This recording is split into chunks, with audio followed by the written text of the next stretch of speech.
She came to an amazing conclusion of, I like the fact that we have a family, that we have a household, and I like the fact that we now got a job to do to get better. And that's what you owe me. What is the thing you admire the most about your wife that most people don't know about? Strongest person in the world.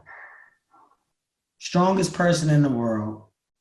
And her understanding for reality versus false reality is so crystal clear. You know, it's a tough seat to sit in, being my wife. It's a tough seat to sit in. You know, it's crazy to say this, but there's this movie that people love to watch, and it's called The Rise and Fall. And the tickets to the rise are sold out, but the tickets to see what a fall looks like, I mean, you're talking about a sellout on top of a sellout. I mean, it's the most watched thing ever. So naturally, when you get to a certain space or a certain level, you know, I don't know why, but there's a root against. And she experienced a lot of that, you know, a lot of that turmoil that we went through. You know, it's, girl, don't be with no man that's going to disrespect you, or don't do this or don't do that. It's almost like a lot of people are against her for, yeah. It's insane. It's insane. And, you know, the one thing we had to talk, and the one thing that I told my wife, I said, whatever you do, I'm here. I'm going to be supportive of, you know, whatever you do. If you decide that you want to go and leave, then honey, by all means, no matter what, she's taken care of. No matter what, you're the mother of my child. You know, my ex-wife now, we're not together, but she's taken care of. Mother of my kids. I'm not a bad person. So I said, this isn't about money. This is about you, your emotions, or whatever. But understand, the best company to a lonely woman is another lonely woman. And I said, look at all the advice that you're getting. Wow. And look at the lives of the people giving the advice. And you tell me how many of them are in a relationship, right, that can be considered a solid household, a marriage, or anything. You show, and if you don't see that, separate yourself from that for a second and then make a decision. And what she looked at the time, all of the negative energy and negative information came from people that didn't have that.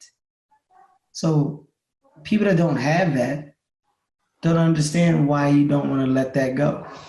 Because you have something that you're actually building and working on.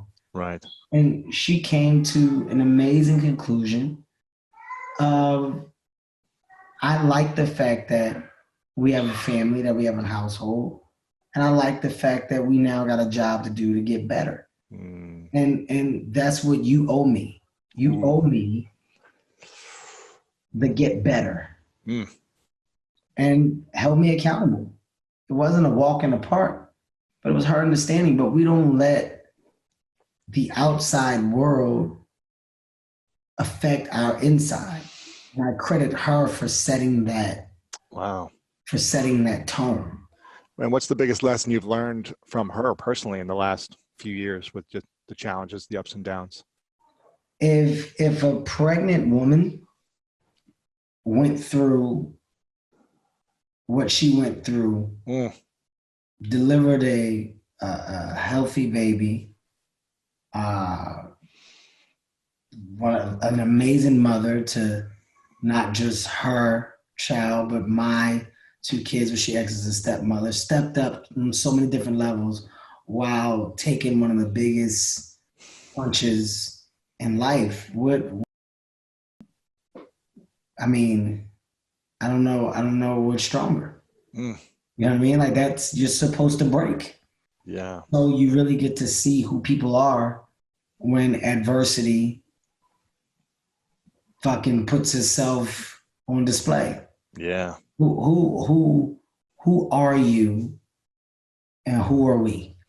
And you know, I've had to do the same where I've had to really ask myself, who am I when shit really hit the fan? You know, when these moments hit, when these things hit, there's a reason why not many people get up after. A lot of people don't get up. The reason why a lot of people don't get up, these things are hard things to overcome and deal with. They're very hard. Yeah. So when you do make it out of those storms, and when you are an individual that can go, wow, I can't believe we experienced that, and you look back and go, oh my God, that was how many years ago? But look at us now. Look at where we are now. That's a thing. That's something to hold on to. Yeah, and what I've noticed is you almost want to have friends who've gone through adversity because you start to learn about who your friends truly are at your lowest times, right? Some character. I mean, me and my kids had a talk the other day. You know, they had an attitude. They're going through some stuff. I think the craziest thing is, you know, they were going through something and they were like really down about it. They were just pissed. Mm-hmm. They didn't want to do something. And I'm like, I said, the thing that's crazy that you guys don't understand, I was like, yo, life is so not perfect. Life is so not perfect. I said, and you guys, you've only seen perfect. You haven't seen success. Yeah. You haven't seen challenges. And I said, this is an example of a challenge. I said, and now in dealing with this, I'm going to use a phrase, and that phrase is cowboy up. Mm-hmm. It's in your auto book, yeah. My son, you know, to my son and my daughter, and it's like, yo, cowboy the fuck. And right now, you're living in a time where if you say that, you have some people that are challenged, don't talk to kids. What does that mean? Hey, I'm going to tell you what it means. Cowboying up means strap up your boots and get to work. You get it done. Whether you like it or not, you got to get it done. In this case, go through your turmoil. But unfortunately, Dad can't be here to pick up the pieces. Go through it. These are the things that make you better. These are the things that give you character. You'll learn from it later. And I really embraced that moment because I'm like, this is a lesson that they'll get to walk out of this. And I said, it may not hit today. It may not hit next week, but eventually it's going to hit.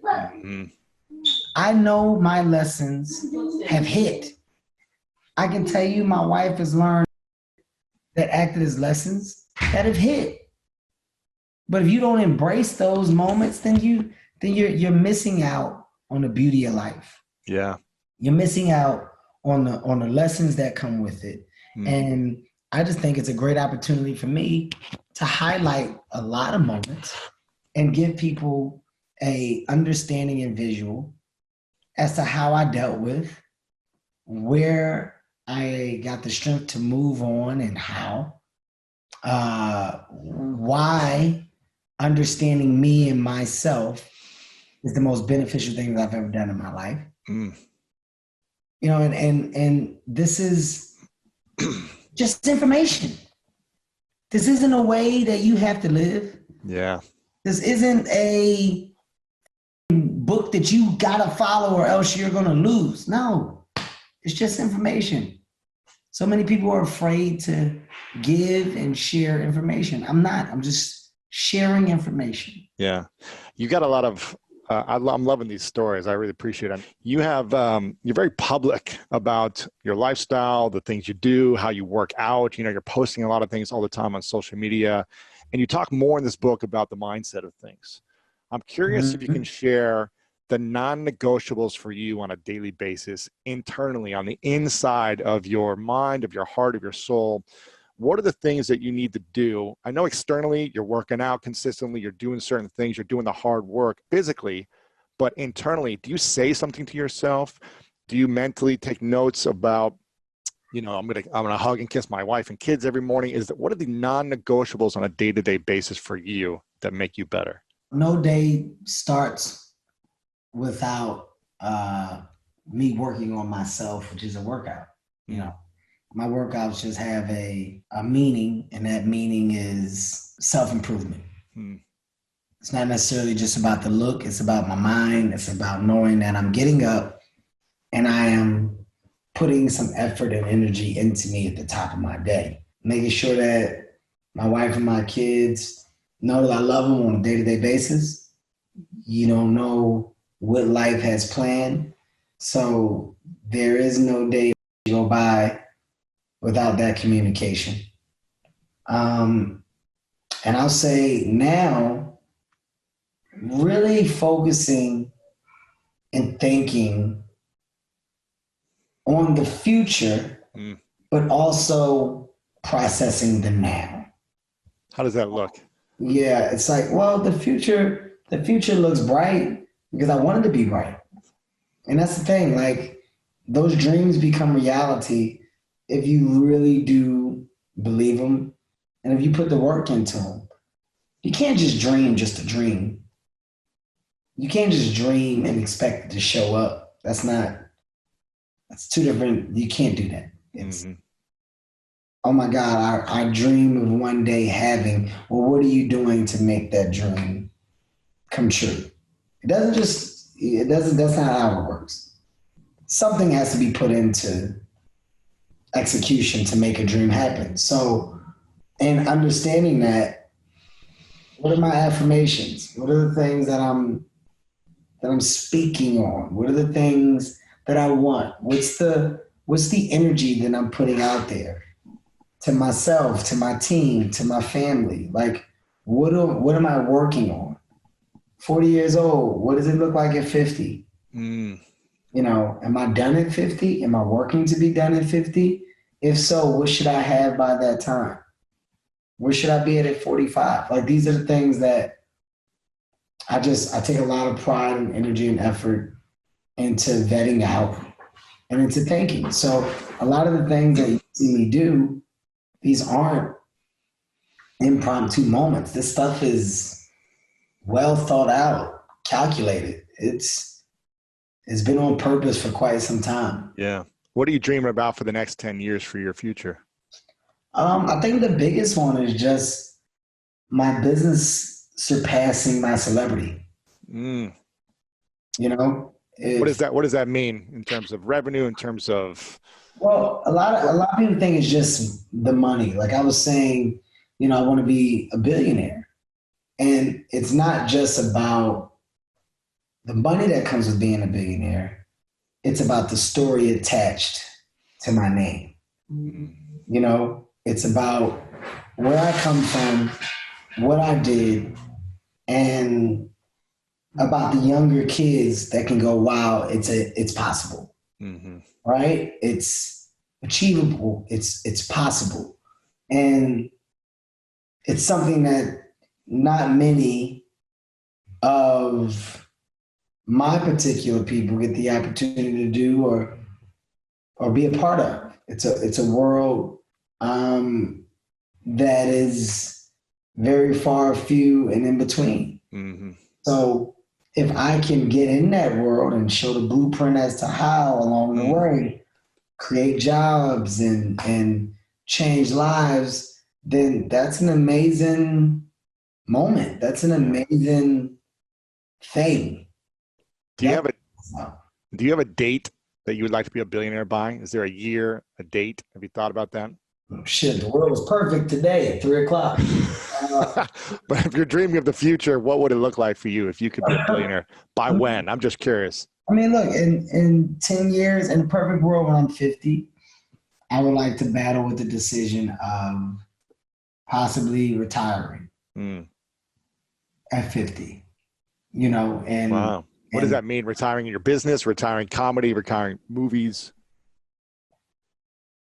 I think it means just sitting down. Mm. I think it means sitting down.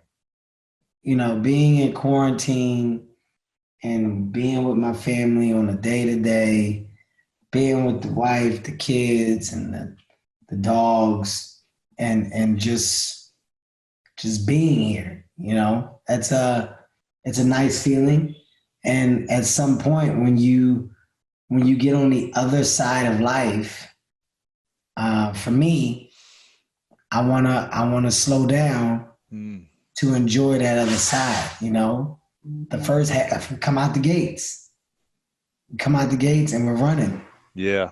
And at 50, if we are blessed enough to get there, that's the start of the other side. Uh-huh.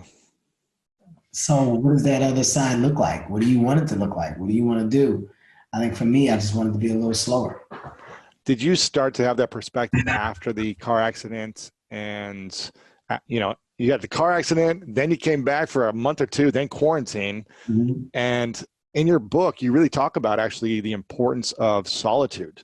Did you come to that importance in the last year, or is that something you've always had? Because you're this outgoing, personality, but I know that your alone time is so important to you as well.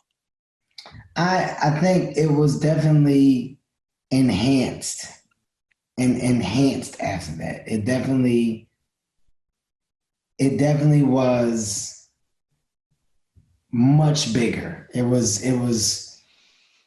this just showed you that you're not in control. Mm. You know, and when you're not in control, or when you think you are, it's even a bigger mind. It's like, what was I? I'm tripping. I'm tripping. Like at any point in time, this can be over. It all can be over. So make sure that you just take the time to let those know, or those closest to you around you know what they mean to you, and how much you love them, etc. Like it's something that you should make a priority, and that you should just be Yeah. conscious of. And I think there was a period of time where I wasn't, Yeah. where I lost that. And that for that, I'm glad that, I had a nice little eye opener. Yeah. You know what I mean? Of course. It came right on time. Now, you and The Rock's relationship is very public. You've done so many projects together. He's got a few years on you. Yeah. And I'm curious, what's the biggest lesson he's taught you that is actually you've put into practice and you've seen in great results in your personal life, career, business from his teaching to you, mentorship? And what's the lesson you taught him for his personal life or career that you saw help him tremendously over the last half a decade? Well, you know what he is, man? He really is a hard worker, and he's a guy that's adamant about breaking new ground, about doing the unthinkable. You know, like he goes after it, and I can only credit him. I can only take my hat off to him, because he's doing it at the highest level possible. Yeah. And he's still going. He's still pushing. Still pushing. So, I said time after time again, we're all writing a book, man. That's what you're doing. We're all writing a book. And at the end of the day, when you close that book, what do you want people to know about you? What is your story? And, Yeah. you can make it as dope as you want, or you can make it as uninteresting as you want. Some people Yeah. want the best book on earth, others don't. Yeah. Was there anything you taught him early on that you've seen him apply and actually implement? Everything. He's learned it all from me. He's learned it all from you. Yeah, I teach him everything. No, man, we're just two guys that are so we're so open with one another, and we really talk, and we give. It's not necessarily advice. We just give each other information. Mm-hmm. And we both utilize it, and we are, there's a supportive, competitive nature that exists there. You say supportive, competitive nature? Yes. So in other words, it's like Hey man, I'm doing this. Hey, I was thinking about doing it. I think I'm gonna do it too. Hey, I just did. You know what, man? That's a great idea. I'm gonna do it too. It's not within the I'm gonna be better than you and do it's not that. It's and this is what our world suffers from. People feel like they gotta be the best or they gotta be number one, but there's so much room out here for so many. It's just information is the only thing that's limiting the opportunities. Yeah. Everybody wants to keep it a secret. Everybody wants to keep the road a secret or how a secret. And it shouldn't be. It shouldn't be. There is no gold star that's given at the end of the day for being the only one that knew. So would you say you're more about collaboration over competition? I'm about winning. And winning is a bigger win when you show other people how to win. Mm-hmm. That's a bigger win. Yeah. Opening up a door and allowing some people to come through the door and figuring it out so they can open up more doors. That's a win. Yeah. But that's my way of thinking. People just don't understand that there's a world that has space for a lot. And it's just about us being open with sharing how. And, you look at now, right? The pandemic hit. How many hundreds of millions of dollars were raised for world hunger? I mean, hundreds of millions, right? Why does it take a pandemic? Mm-hmm. Why does it take a pandemic for us to understand that, starvation is real? Figuring out food is real. Some people's needs are real. Yeah. People don't have. It takes the most drastic thing to get the attention of when it shouldn't. This could be a cycle of what you raise money for, whether it's once a month, whether it's twice a month, whatever. I mean, world hunger is a serious thing. The water in Flint, Michigan has been dirty and filthy for how long? A long time. And they've had a problem with fixing it. But we raised $400 million or whatever through the course of a pandemic to fix and solve. Yeah, exactly. Just showing you you can dig into the simplicity of just thinking and logic that we complicate so much. Yeah. Couple final questions for you, Kevin. I appreciate your time, man. I know how powerful and important your mom was in your life, and you talk about her openly a lot in your series and everything.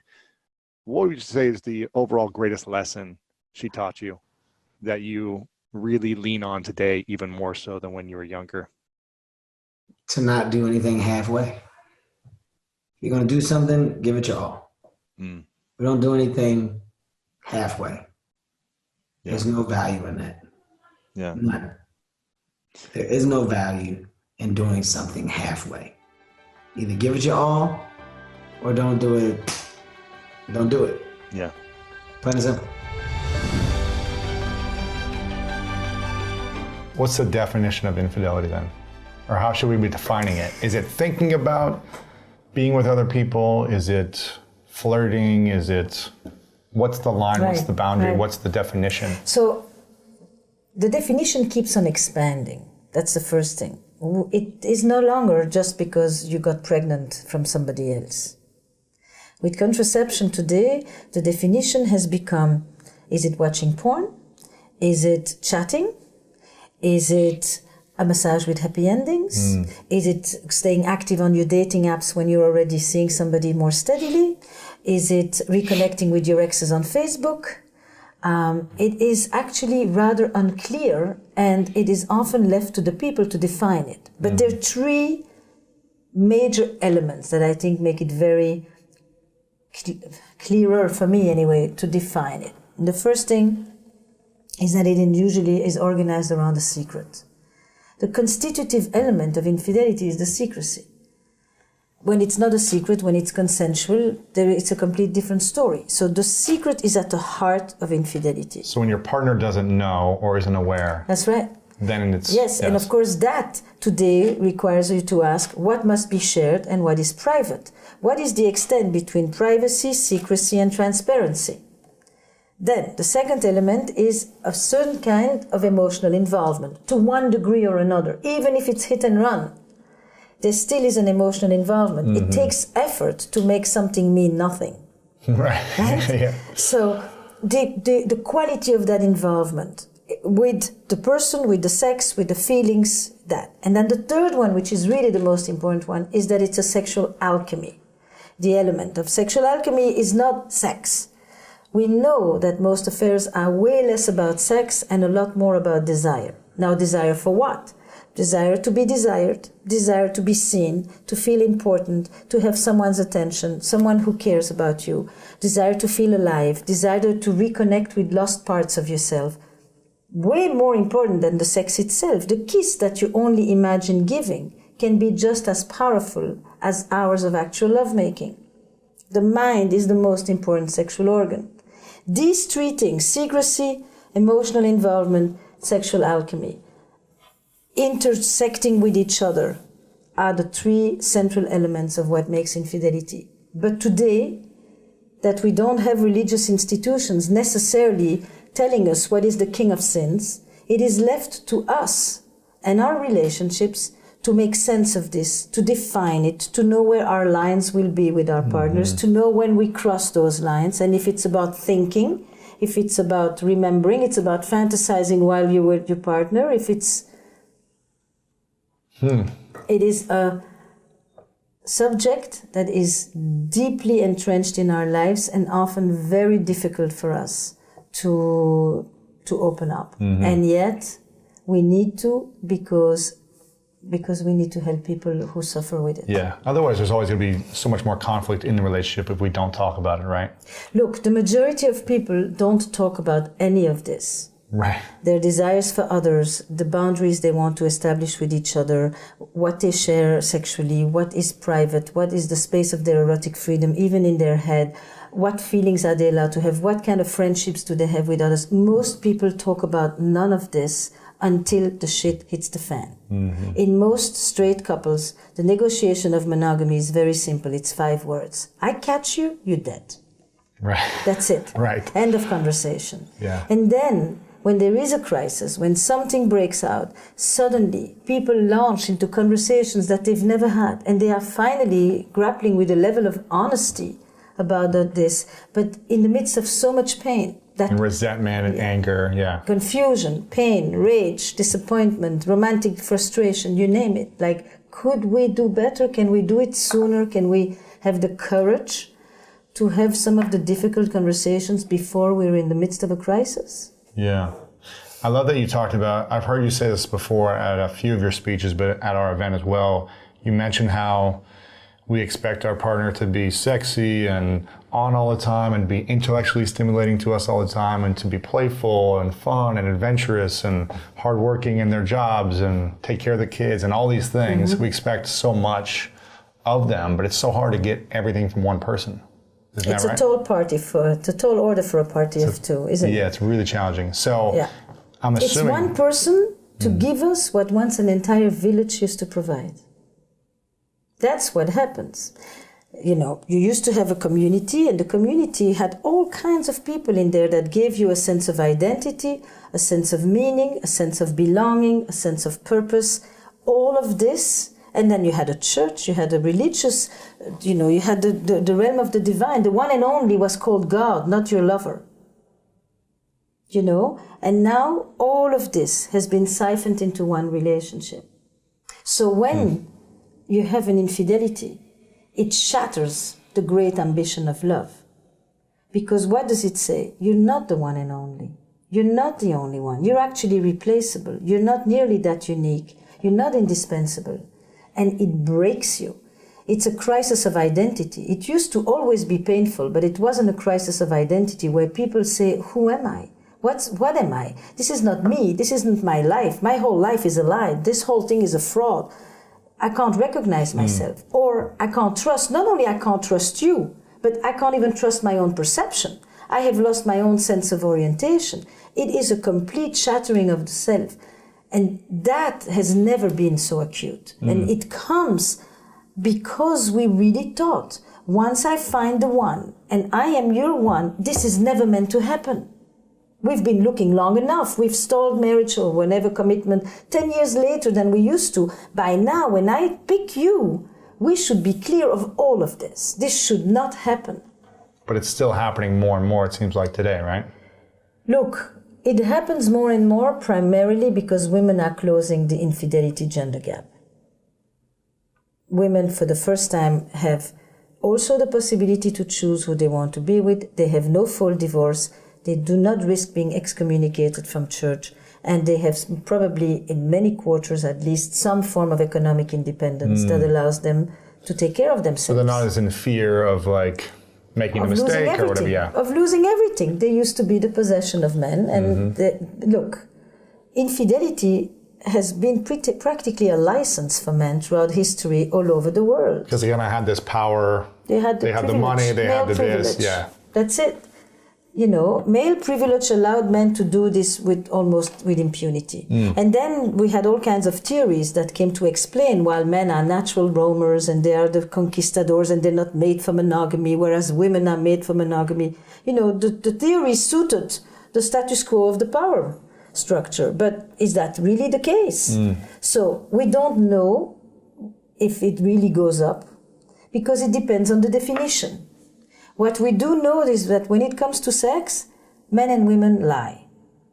Men lie by boasting, by exaggerating, by inflating, because the social pressure for men has always been to pump themselves up as it comes to sex. And women lie by denying, by minimizing, and by underrepresenting, because the pressure for women has always been to protect themselves, and they needed to, therefore, minimize it. Wow.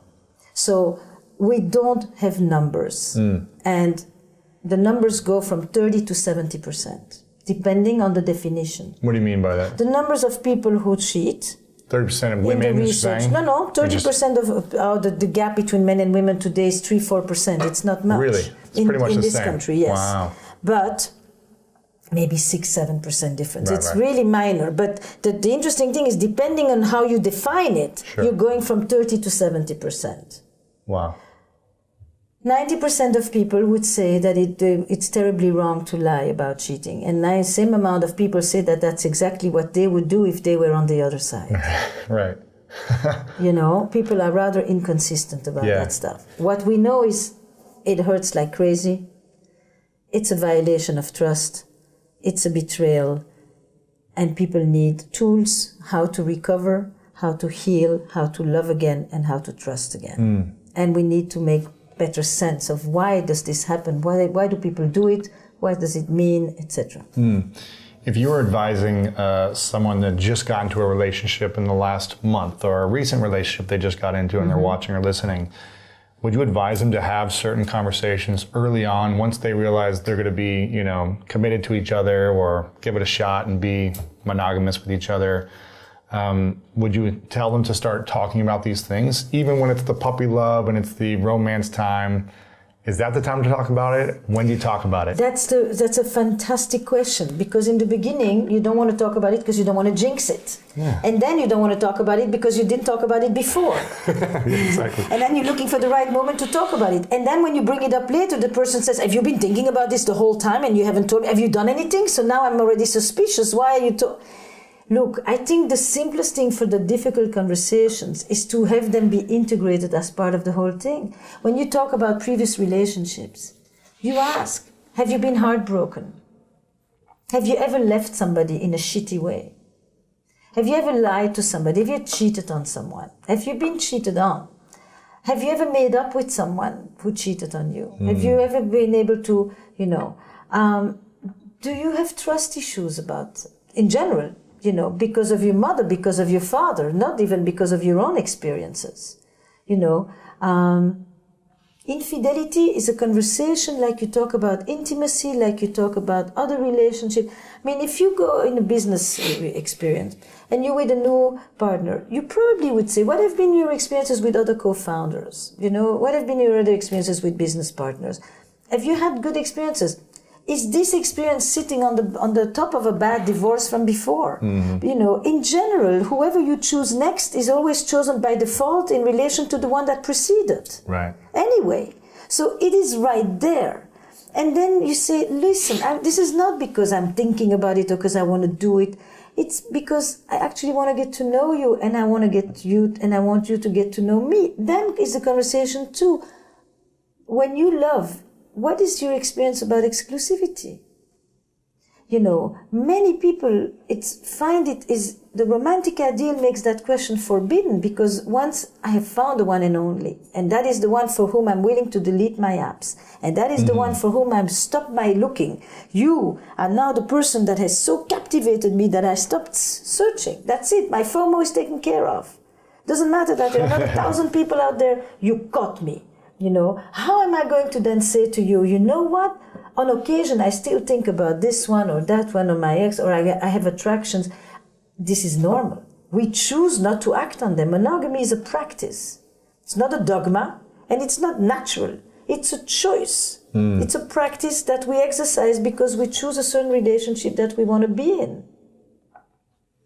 So I say from the start, in an integrated fashion, not we need to discuss some. Right. Just, you know, isn't it a normal question to ask to a new person?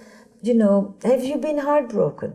That's kind of a different way of saying, you know, have you, and why? You know, have you ever dicked somebody around? Have you ghosted somebody? Have you been ghosted? You know, have you had somebody who just kind of? Yesterday, I had a woman come to me at a conference, and she says to me, do you think people can change? I said, how many times? He did it once, he did it 6 times. What's the story? She says, it hasn't stopped. And I said, look, it's eating you up at this point. I see you. It's not like I have to ask you 5 questions. Right. It's eating you up alive. How long? 2 years. So, but she has a child from a previous relationship. And then she said, but he must be suffering from something. I said, now you're going to take care of him? On top of it, you're going to be the nurse? How about you take care of yourself for a minute? You're about to have your self-esteem crumble under you.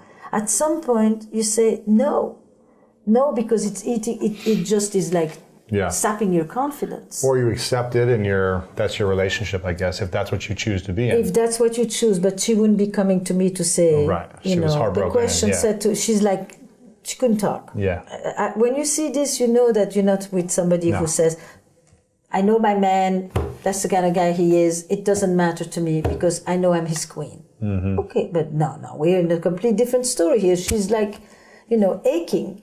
So how does someone regain trust then? Because we were talking about this earlier. How do you regain trust and regain open communication if someone's been unfaithful or just hurting them for a couple of years in a relationship and you feel like it's not working? You know, it's interesting because you're asking me this, and yet you, as an amazing role model, have spoken about some of your own experiences of abuse. So you know this question. How do you let someone touch you, come near you, not feel like they're going to harm you? Understand the difference between caring touch and hurtful touch. Allowing yourself to experience pleasure again. Allowing yourself to surrender without thinking that while you're not on guard, nothing bad is going to happen. Really challenging. Right. Okay. But it's that same trajectory, right? It's like you begin to, first of all, well, in this case, you're child versus adult, but you hope that it's not because one person hurt you that you lose your faith in humanity. You hope that you know that there are people who are not harmful, that they really are good people that care and love. You probably trust with your eyes more open. It doesn't have the same naivete. And it depends. If you're asking me, how do I trust you again after you have cheated on me? Or how do I trust other people again? I think it's 2 different stories. What about the person you're in a relationship with? Look, it depends as well. Because it's hard to let go of stuff in the past, right? So it depends how long is the past. Yeah. If you and I have been together for 2 years, and this just happened, it's a different story than if you and I have been together for the past 20 years. and we have a family, and we have built a life, and we have buried parents, and we have birthed children, and we have built homes, and we have created jobs, and we have a whole life together. And in the midst of this experience happened. And you, my woman, or my partner, male or female partner, went out. And then you kind of want to know, how did this happen? What happened to us? Where were we at? You know, is this related to the relationship? I think the big distinction for me is to figure out what betrayals take place because the relationship had disintegrated in some way or degraded, and which ones have nothing to do with the relationship. Yeah? People who have been sick, people who are unemployed, people who have lost their sense of confidence, or people who have made a lot of money suddenly, the other way around. Yeah. People who suddenly feel like they deserve something. Because in a way, when you allow yourself this experience, it's because you feel you deserve it. You justify it to yourself. You come up with good explanations for why you, of all people, can do this. Right. I need to understand what you were thinking about me while this was going on. Did you even think about me? Did you think what this would do to me or to our kids, if we have kids? Did you feel guilty about it? Were you tortured in any way, or did I disappear from your screen? And you were so grandiose that I didn't exist anymore. Did you want me to find out? Are you relieved that it's come out? Do you actually want to come back? And are you coming back just because it's convenient to you, or are you choosing me again? I think the most important feature in the trust is not only that you won't do it again, but that you really are choosing to be with me again. And that you're not just here because it suits you, or because I make the money, or because we have a family, or because it's comfortable. Yeah. What I really want to trust is that you love me and you want to be with me, and not that you're here while you're thinking about the person there. Yeah. And that goes hand in hand with something else. I think that's probably the most important thing about hurt and the breach of trust, is I come to you and I say to you, I'm really sorry. That we know from any trauma that it's the wrongdoer coming to acknowledge what they've done. If the perpetrator isn't able to acknowledge it, and I'm not calling these perpetrators, but we know in the experience that when you hurt someone, nothing helps you more than the person who hurt you to say to you, I have remorse and I feel guilty for hurting you. Even if they don't feel guilt about the experience of the affair itself. Maybe you think that the affair was one of the greatest things that you have experienced in a long time. Fantasies or whatever, yeah. You've been a mother and a wife for the last 7 years, and you haven't had a minute to think about yourself, and you felt like you had completely died inside, and for the first time you reconnect with your own sensuality and your aliveness, and you remember that you're more than just a mother and just a wife, for example. So you may think this was really important to me. But nevertheless, what it meant to you and what it does to your partner are two different things. Right. So my acknowledging that remorse and that guilt is essential. Is the first step. First step. Yeah. And that is very different from feeling shame. Because when I feel shame, and I feel so bad about myself, I can't believe I did this, it's more self-involvement. Right. It's more about me. You know, make it about me so you can say it's okay or whatever. Yeah. Yes, I feel so bad about myself that I can't feel bad for what I did to you. Right? So I have no empathy. I still have not in the empathy. Yes. It's like you need to be able to feel bad for making the other person feel bad. Right. And that means that you can't be so bad about you, because then it's all about you. Big difference between shame and guilt. Okay? Guilt is a relational responsibility. Guilt is an accountability to the other. That's the first one. And the second thing is that I then become the vigilante of the relationship, meaning that I, for a while you are asking me the same questions again and again because you're trying to figure this out, because your whole reality has just been shattered, I am able to tell you, it's okay, I am here. Just keep asking. I'll answer you. I'm not going to say, come on, enough already. Haven't we gone over this? Let's move on. Let's move on. It's over. Don't you see? No, I cannot rush you. I have to give you the space to make sense, to be in your pain, to hurt, to get angry, to push me, to pull me, until we slowly settle. And there is a period like that, of that acute crisis, that you just can't push. You have to go through it. Because it is in the nature of the beast. It's a process. It's a process. No one's going to rationalize it right away and move on. It might take some time. Some people it takes years probably that you've been working with, where it takes years for them to fully trust again, right? But you know, even when you say fully trust for what? Like I saw this couple last week actually, and you know, I said, you still leave your children with him. You have your money together. You share a home together. While your mother was in the hospital in the last year, he continued to come see her every week. He still is paying for your alcoholic brother. You trust him for a lot of things. Mm-hmm. It's not one big categorical. You don't trust that he really has finished his story with this woman because you actually know that he fell in love with this woman. And you're right not to trust him. You are right because he doesn't trust himself yet. He is going to take some time to come back. And this is a very ambiguous period for the two of you, where it's very, very shaky.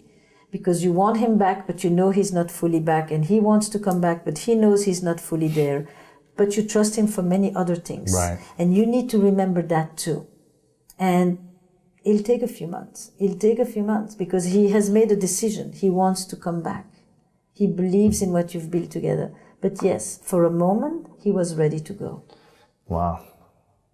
And my work is I hold this, I offer structure, calmness, reassurance, and I basically try to not make anybody make rash decisions, because when your limbic system is hijacked, you better not make a decision about your life.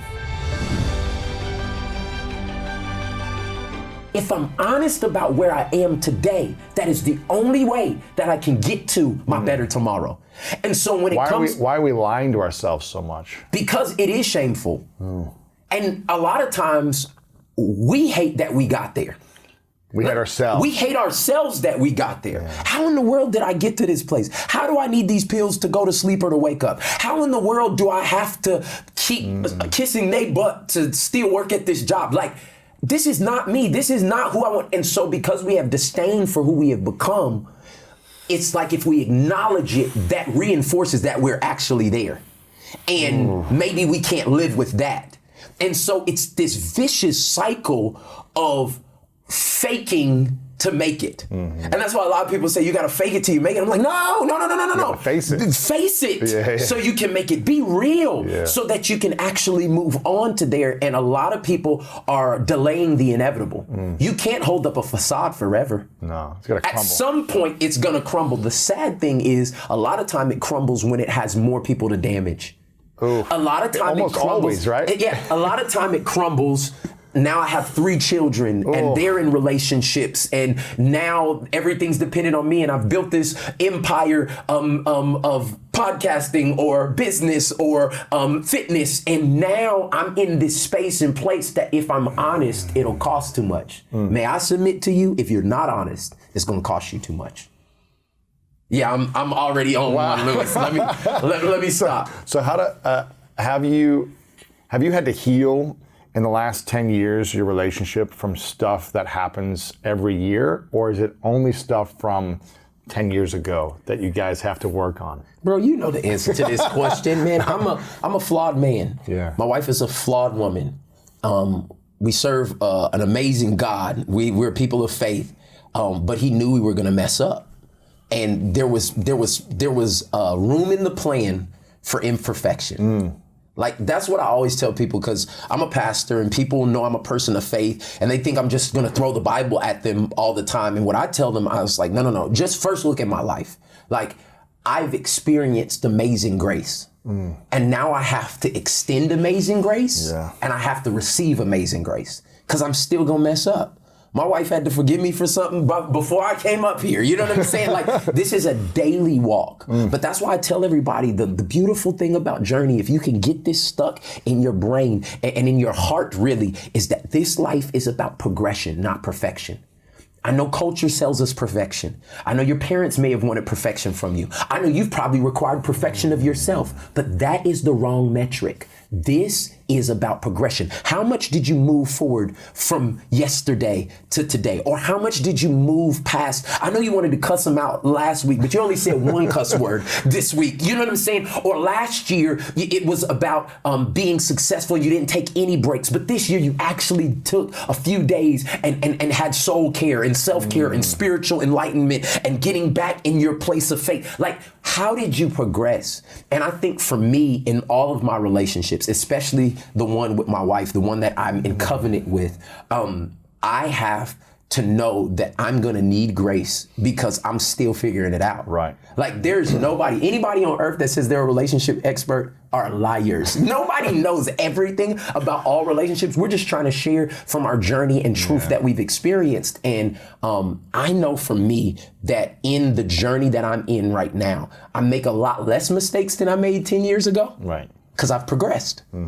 But am I going to make more mistakes the next 10 minutes? Probably. You know what I'm saying? And so it is daily. And there's tons of healing that has to happen from every lie, from every deception, from every wrong word that was spoken. I tell people this because a relationship is all about trust. And this is the thing that people don't really factor in. You can spend decades, years, months building trust, but this is the truth. Trust is lost in buckets, but gained back in drops. Yeah. So you could have an entire 5-gallon bucket of trust built up. Yeah. But one thing that you never said you would do, you do, and the whole bucket goes out. Gone. And now you have to come back in every day. Drop by drop. Drop by drop. You don't get a fountain of trust built back up. And that's where most relationships fail, is because they lost the trust and they were not diligent enough to build it back up. Because it takes a lot of hard work. But the problem is you have history with that person, and a lot of times they would rather start over with somebody else to do the same exact thing. Instead of going back and, it sucks. Yeah, no, didn't we talk about this? Oh, come on. But no, this is valuable. And I'm the one who tipped this thing over.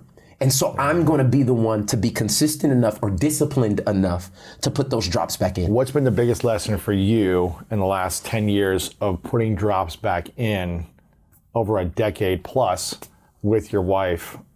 What's the lesson you've learned as a human being through that discipline, through that daily drop? Yeah. After breaking trust, you know, back in the past. Trust is way more valuable than money. Trust is way more valuable than connection. Trust is way more valuable.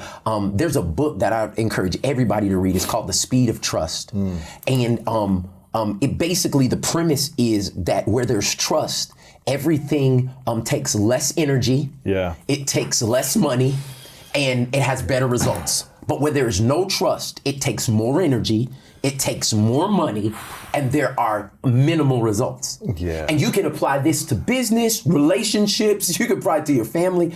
And I think our culture is one that doesn't trust. You prove to me.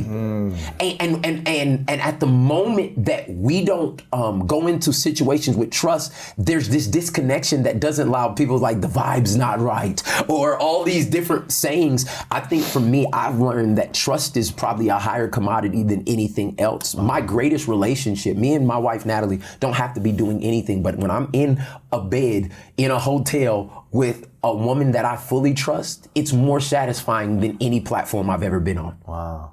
It's more euphoric. It's more when I can say something and somebody believes me and I don't have to prove it to them, but they know what I'm saying is real. That's an amazing feeling. Oh, what are you talking about? Name the places you get that. Name the places you got to make presentations to make people you pay believe you. Come on, let's be honest. Like, because there's still not full trust there. But when you put in so much trust that person, your yes is a yes and your no is a no, and they fully trust what you say, yeah. When I told my wife that I was going to take care of her and I would never hurt her again, and to be able to now 10 years removed, we just did a 10-year vow renewal, and we went out to this sand desert, and now it was me and our 3 kids, and we're sitting there and glass runway, it's on YouTube, and we just it was just the most beautiful thing to look into her eyes and say the words unscripted that came from my heart. and to look in her and knew they were hitting her heart and she fully trusted what I said, you can't tell me nothing. Like, nobody, like, there's no feeling like that. And the sad truth, Louis, is most people will never feel that.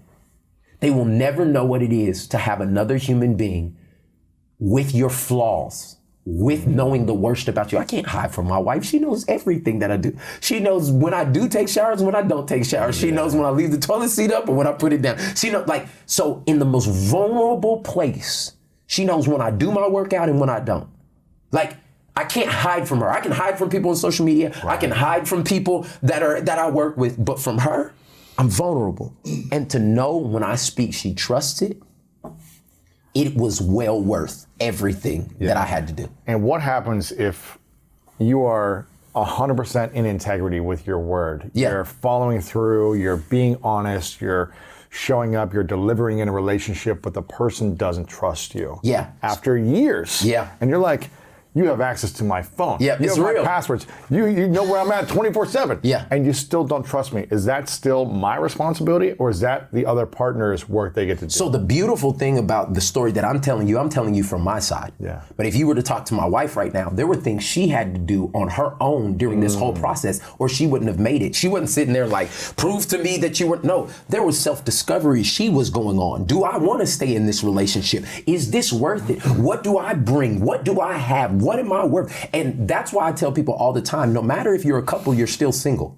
Like, even though you're in a relationship, you still have to be single enough to continue to improve. A lot of people stop improving once they get in a relationship. Like, I got it. Like, what else do I need to do? I made it and all that other stuff. But when you are in a relationship, there are still two very single people that need to work on their communication, work on their insecurities, work on their ability to communicate, and if you stop developing your singleness in marriage or in relationship, that relationship is headed for at one point for somebody to be on another level and be like, this is not what we signed up for. Right. Hey, I thought we were partners. I thought we were doing this together. I thought we were growing and going towards this together. And that's why I encourage people all the time, like, what have you brought to the relationship lately? Like, what skills have you improved in? What has your emotional intelligence gone to another level? Has your spiritual awareness gone to another level? Has your faith gone to another level? Have you learned a new language? So when we go on our vacation 2 years from now, we don't get swindled at the what are you bringing to the relationship? And I just would encourage every couple not to focus on, because when I say this, a lot of times they'll be like, see, you ain't brought nothing to the relationship in 3 years, Kathy. Like, hold on 1 second. Like, no, ask yourself, what have you brought to the relationship? Right.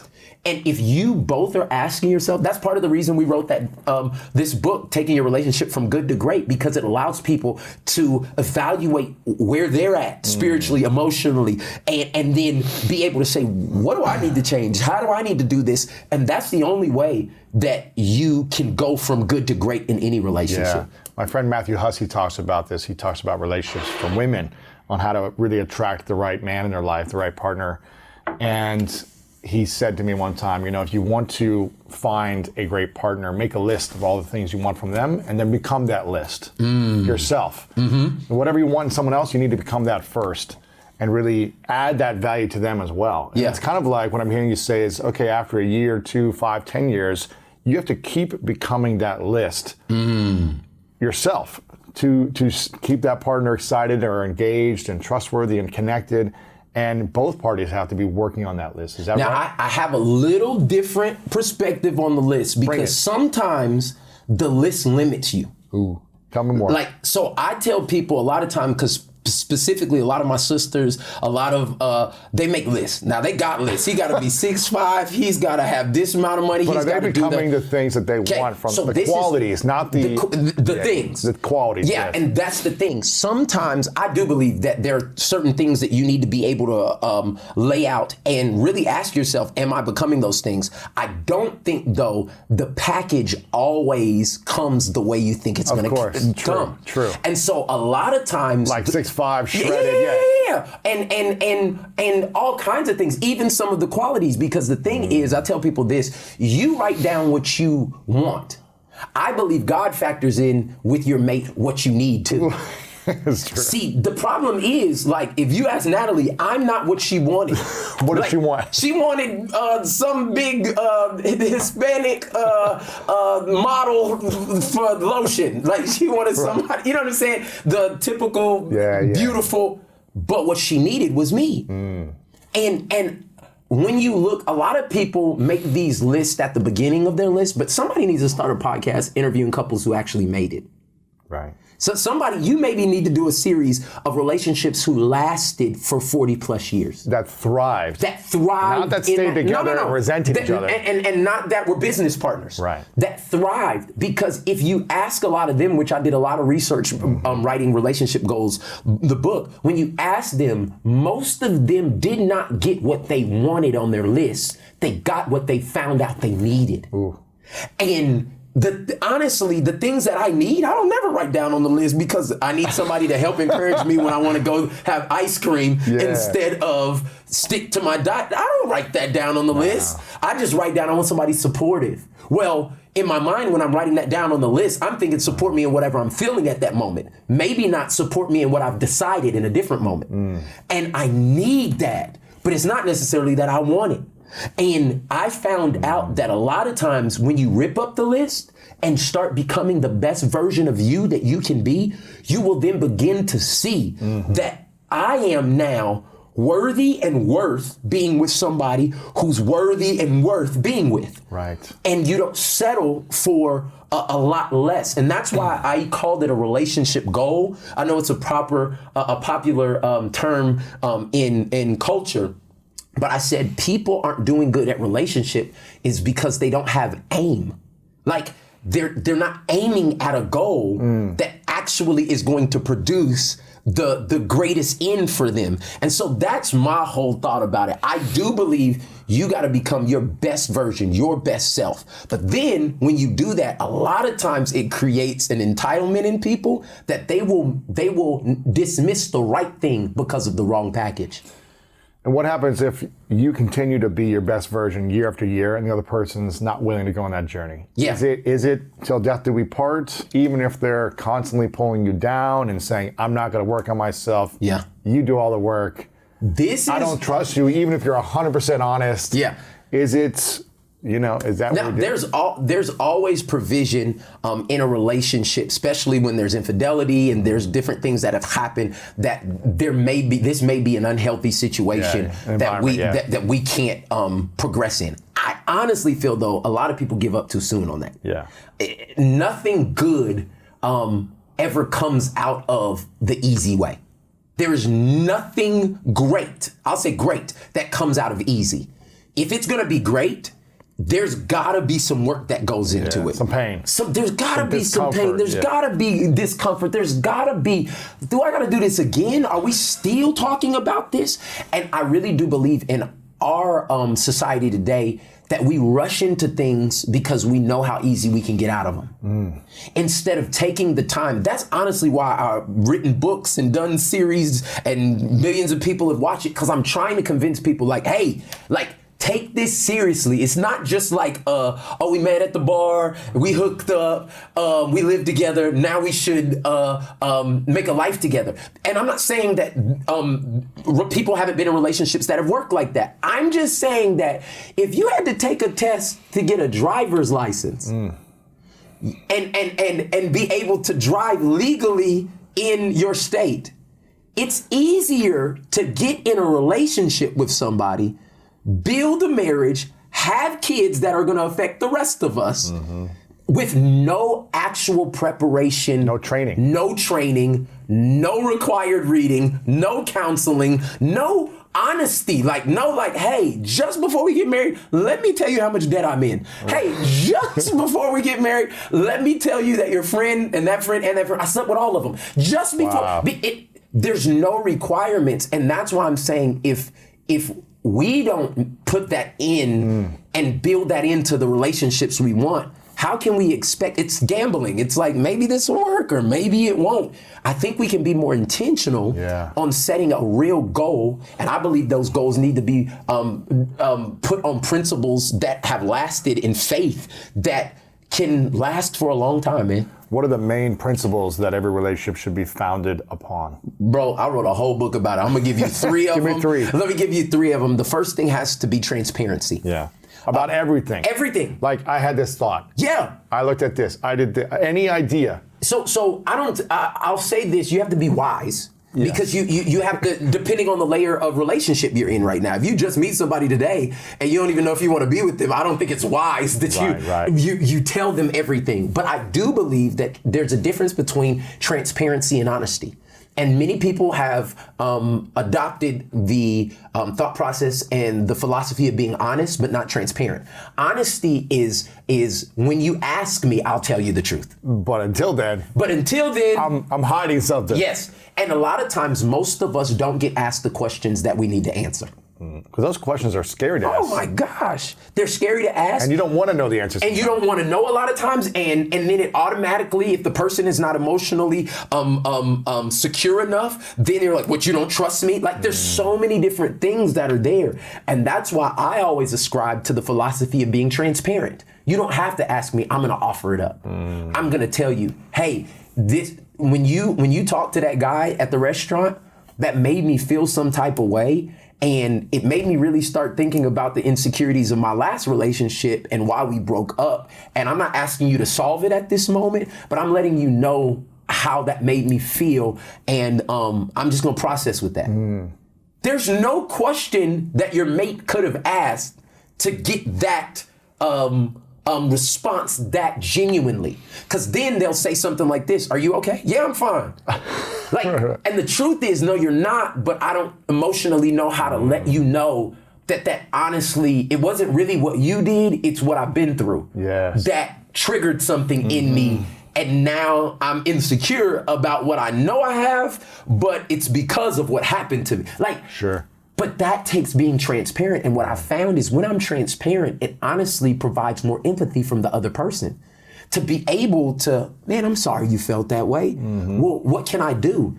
And like that then is deepening that relationship more than it is creating a wedge between it. So I would say, number one, transparency has to be the top thing that you have in a relationship. All right, that's number one. I think that you need to have common faith goals. I think for me, a lot of things that I found in relationship is a lot of people like each other, but what their faith is founded on are two totally different things. And I think you should be equally yoked or equally compatible in the things that you believe. Yeah. And when you do that, it's easier to have conversations about how to raise children, finances. It's easier to be able to go to, for me and my wife, we're Christians that believe in the Bible. And so there are certain things that we disagree on, and then we can go to the Bible and we're like, okay, but this is something that we believe together. Let's wrestle through this. Let's work through this. How does that make you feel? Let's ask somebody. There are so many problems that have been solved because we believe the same things foundationally in our faith. Yeah. And I'm encouraging people a lot of times that when you do that, it creates a foundation that moves past emotions. A lot of times that triggers. It's just like, well, I can't get it and I can't get it. But then when you go to certain things, love is patient. Love is kind. Love keeps no record of wrong. Dang, 1 Corinthians 13 is jacking me up right now. Love offers forgiveness. Love is long suffering. Like these are words that we have adopted from a book that we believe has truth in it and principles to live by. And because we're on the same level in that faith, it corrects us sometimes when we don't want to be corrected. And that's where I tell people the Bible is one of the only books you can read that when you read it, it reads you. Like, and for us, that has helped us. And so transparency, having strong faith foundations. And then the third thing that I would say is fun. Yeah. If you cannot have fun with the person that you're in relationship with, good luck. Like, because there's certain things. Life is hard. It is hard. There will be trouble. It's promised. But if you can find somebody to look at in the darkest part of the valley and laugh with them. It happened to me and Natalie on the plane yesterday. I told you before, we brought two of our daughters with us, and they're 7 and 3 years old, and we're on a plane. from Tulsa to LA, 3.5 hours. You can imagine all the fruit snacks and the iPads and all of the different things, crying, just the whole nine. And my wife is pregnant right now, so put that on top of it. So, and she's trying to eat, and I'm sitting in the chair next to her, and something drops off of her plate, and I can see the breakdown just right up ahead like a movie. And I just look at her, and I just start laughing, and she sees me, and she breaks out, and for 20 minutes laughing. We are dying on the plane, not because everything's good, because we have somebody to be through and go through everything with us. And that joy, I mean, literally we got off the plane and all the other stuff. She said, I haven't laughed like that in so long. And she was just kept laughing about it. And those are the moments that I found. Like I told you a little bit before, but our son, MJ, he's 5. He was diagnosed with autism. And this has been the greatest emotional faith journey that we've been on. He's 5 years old, still nonverbal. I'm the guy of faith. I lead a church. I'm a pastor. I believe. And in my home, there's a situation that has not changed yet. And it's challenged everything. The one thing that has gotten us through, or excuse me, the 3 things that have gotten us through are the 3 things I just gave you. Transparency, our faith foundation being the same, and being fun. I wouldn't be sitting here today talking to you on my way to a 4th child after my wife battling depression, me challenging my calling, trying to figure out why is this happening at the moment where everything great in my life is happening. And it's those 3 things. Being transparent about how I felt and my emotions, and her being transparent about how she felt and her emotions, and having our faith anchored to something that was stronger than us, and us having fun. That I told you before we came in here, I am having the most fun in relationship. I'm not faking. This is authentic. This is the joy that I have to be, because we have decided that there's some principles we have to live by that most people aren't going to show you in reality television. Most people aren't going to give you in a blog or a tabloid, and it has to be lived out, and that's what we're trying to do. You talk about rewriting your story from the past, and I believe that we hold on to our stories, and we probably continue to write them in a more powerful way that keeps us trapped or traumatized.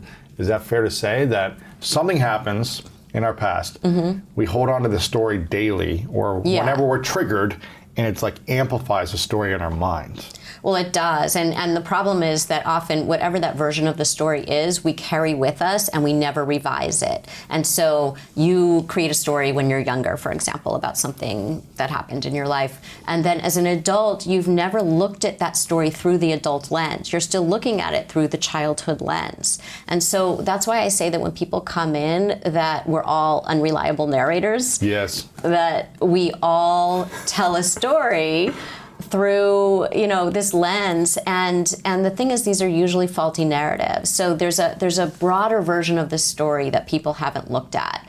And so I feel like in a lot of ways, what I do as a therapist is I act as an editor, and I have, of course, a writing background. And so I help people to revise their stories, because the reason they can't move forward in the story, the reason they can't get to the next chapter, is because of something is wrong with the story. They are stuck. And so it's almost like I'm helping them with writer's block. I mean, for me, life is an interpretation. Yes. Right? There's an instance that happens, and we can interpret it as good or bad, or we can interpret it as this is a neutral event, and I'm going to make the most of this. Is that fair to say? Yeah, absolutely. And also how we attribute other people's parts of the story, right? So who are the villains and the heroes in the story? I talk in the book about the difference between idiot compassion and wise compassion. And idiot compassion is what our friends do. They back up our story. No matter what, we say, this happened. This happened with my boss. This happened with my partner. This happened with my parent, right? This happened with my best friend. And we say, yeah, that was terrible. Screw them. Yeah. They're a jerk. That's awful. You're right. They're wrong. Don't let anyone treat you that way. That's what we do. And if you listen to your friends' stories, you start to realize over time that even though the situation and the names might be different, the kind of story they're telling is similar. It's kind of like if a fight breaks out in every bar you're going to, maybe it's you. Yeah, exactly. But we don't say that. That's idiot compassion. Idiot compassion is where we as friends say, yeah, you're the best person in the world. This person's horrible. Yeah. Leave them or let them go. Yes. Or forget about them. Like, they're so bad at what they did. But there's always two sides to every story. Well, right. And so the value of therapy is that we offer wise compassion. We hold up a mirror to you and help you to see yourself in a way that maybe you haven't been willing or able to do. And that's where the other version of the story comes in. So how do we have wise compassion for our friends when they're like, she cheated on me, he left me, they had an affair, whatever. Yeah. How do we change our story and also show compassion that we're there for our friend, not making, when they're in a vulnerable place, not making the other person right or wrong, but being there for them and also kind of giving them some tough love, I guess? I wouldn't call it tough love. I would just call it reality. Love. Love. It's love. It's much more loving to be truthful in a compassionate way. So I sometimes call them compassionate truth bombs because we need to hear them. But how do we do it? It has to do with timing and dosage. So the timing is when they're really raw, when something just happened. Now's not the time to say, this has happened with your last 3 boyfriends, right? Maybe you're the problem here. Have you noticed that going through people's phones is not working well for you? Wow. We are not going to say that maybe in that moment. So that's the timing. And then the dosage is how much are you going to say in a particular moment and in a particular conversation. It doesn't all have to happen in one conversation. So I think that has to do with being a good listener. And a lot of us don't know how to listen. And I think it's really helpful. I see a lot of couples in my practice too. And if you can say to the person when they come to you with something, how can I be helpful in this conversation right now? I know you're really hurting. Do you want to just vent? Do you want a hug? Do you want me to help problem solve with you? Do you want my honest opinion, or do you want me to hold off and we can have that conversation another time? Let them tell you what they want so you can give them something that is helpful to them in that moment, and then in another conversation, you might be able to offer them something more. When they're not completely raw or broken and hurt. So what is that specific question when anyone's coming to you with a challenge or a complaint or hurt? What's the question you should ask them? How can I be helpful to you right now? I know you're really hurting. What does that do for the person who's hurting when they hear that? It helps them to reflect on, oh, wait, what do I need, right? Am I just going to download all of this stuff and then I'm not going to feel any different at the end? Or is there something else that I want right now? And maybe downloading it will make them feel different, just make them feel seen and understood and heard, which is important. Or maybe they want something else, but let them tell you. Yeah. And I think the other thing is these 3 words that are really helpful when they're talking to you are tell me more. So instead of saying, when they say like, oh, here's what's going on, and we say, oh, well, we try to cheer them up. Like, here's what you can do. We try to fix it. We try to cheer them up. We try to make it seem like it's not so bad, whatever we do. Instead, just say, tell me more. We do this with our kids. I can say as a parent, we do this all the time, right? So your kid comes to you and says, I'm really sad about this, or I'm really worried about this. And we say, oh, don't worry. No, it's not a problem. Or we say, oh, don't be sad, right? Go have ice cream. Sweep it under the rug. Right, exactly. But the thing is that then you get the message as a kid that like, oh, wait, I'm not supposed to feel this. And really what it is we get uncomfortable as parents with our kids' feelings. Why is that?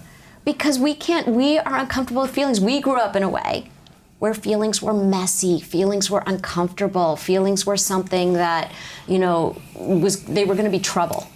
Yeah. As opposed to stop feelings. Stop crying as a kid. Yes, as opposed to just, feelings are actually a great thing. People say, oh, there are these negative feelings like sadness, anxiety, anger, whatever, even envy. I always say feelings are like a compass. They tell us what direction to go in. So with envy, for example, I say follow your envy. It tells you what you want. If you are feeling envy, that's great because it says, what do I desire? It puts you in touch with your desire. What is it that I desire, and what steps can I take to get something like that in my own life? If you're feeling sad, if you're feeling anxious, what is not working right now that you can look at? If you stuff down that feeling, if you pretend it's not there, it just gets bigger. And here's what happens. It doesn't go away. It comes out in too much food, alcohol, drugs, insomnia, a short-temperedness, inability to function, distractibility, that mindless scrolling we all do through the internet.